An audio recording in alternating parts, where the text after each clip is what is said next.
Türkmenistan'da irki prezident saylovlarının geçirilecekliğinin ilan edilmeginin ideyanı Balkan velayetinin Türkmenbaşı şäherindäki mekteplerde ve sağlık öýlerinde saylov kabinaları goýulyp başlandy.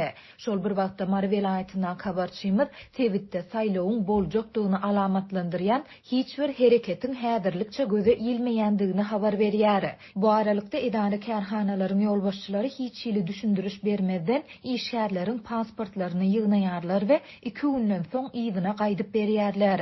Bu ýagdaýlar barada Balkan we Mary velayetlerine habarçylarymyz maglumat berýärler. 12 fevralda giýişlik Türkmenbaşynyň mekteplerinde we saglyk öýlerinde saýlaw kabinalaryny goýup başladylar. Büdjet işgärleriniň arasynda henüz saylowyň boljakdygyny eşitmedikler hem bolan soň olar duşanbe güni 14 fevralda işe gelenlerinde kabinalary görüp diýen galdylar. Olaryň arasynda saylaw barmy diýen soraglary beren işgärler hem boldy diýip efirde atlandyrylmasızlygyny soran Türkmenbaşyly büdjet işgäri 15 fevralda habarçymyda beren maglumatynda aýtdy. Şol bir wagtda mardak habarçymyz velayetde saýlawlara taýinlik görülýäni meňdemeýändigini, onuň boljakdygyny alamatlandyrýan hiç bir hereketin häzirlikçe göze ilmeýändigini habar berýär. Saýlawa bir aýdan hem az wagtyň galandygyna garamazdan Mar şäheriniň köçelerinde dalaşgärleriň plakatlary hem ýok. Umuman ilat köpçüligine ne saýlawyň boljakdygy, ne de saýlaw kampaniýasy barada maglumat berilýär. Gurbanuly Berdimuhammedow prezidentlige saýlanan döwründe şäherlerde we etraplarda prezidentlige dalaşgärleriň plakatlary, afişalar asylýardy.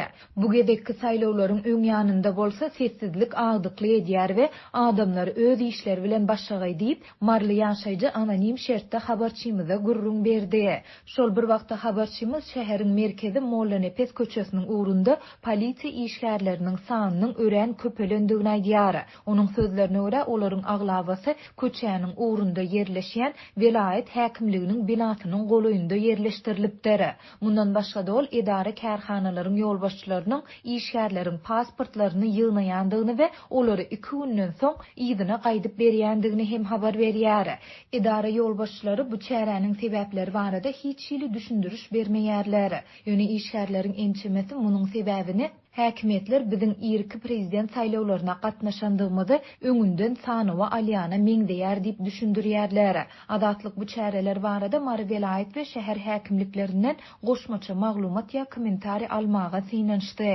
Ýöne redaksiýamyzyň 15 fevralda yerli wagt bilen ikindin wagty telefon arkaly eden synanşyklary netije bermedi. Bu aralykda marly habarçymyz irki saýlawlaryň geçiriljekdiginiň ilan edilmeginiň badarlardaky azyk we senaat haritlarynyň bahalaryny henüz täsir ýetirmändigini habar berýär.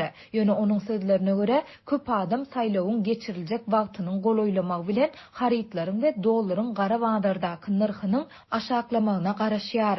Türkmenistanyň prezidenti Gurbanuly Berdimuhammedow ýurduň milli geňeşiniň halk maslahatynyň 11 fevralda geçirilen nowatdan daşary mejlisinde eden çykyşynda 2 ýyl mundan ozal özüniň peýgamber ýaşyny arka atandygyny ýatladyp döwleti dolandyrmakda ýaş ýolbaşçylara ýol bermegi makul hasaplaýandygyny aýtdy. Prezidentiň bu çykyşynyň ideýany parlamentiň aşaky palatasy 12 martda irki prezident saýlawlaryny geçirmek barada karar kabul etdi. Şondan soňra merkezi saýlaw topary 13 fevralda geçiren ýygnagynda Türkmenistanda saýlaw kampaniýalaryna badalga berip prezidentlige dalaşgärleri hödürlemek işleriniň 14 fevralda başlaýandygyny ma'lum etdi. Şol güni Reuters habar agentligi Salam News neşrine salgylanyp prezidentiň ýeketäk ogly Serdar Berdimuhammedowyň prezident welipesine dalaşgär hödürlenendigini habar berdi. Soňky bir näçe ýylda Türkmenistanda häkimetiň prezidentden onuň oglyna geçiriljekdigi baradaky çaklamalar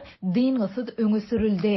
Türkmenistan demokratiýa boýunça halkara hasabatlarda ýyzaky orunlary eýleýär we halkara synçylar ýurtda şu wagta çenli geçirilen saýlawlaryň hiç haýsyny erkin we adalatly hasaplamaýarlar.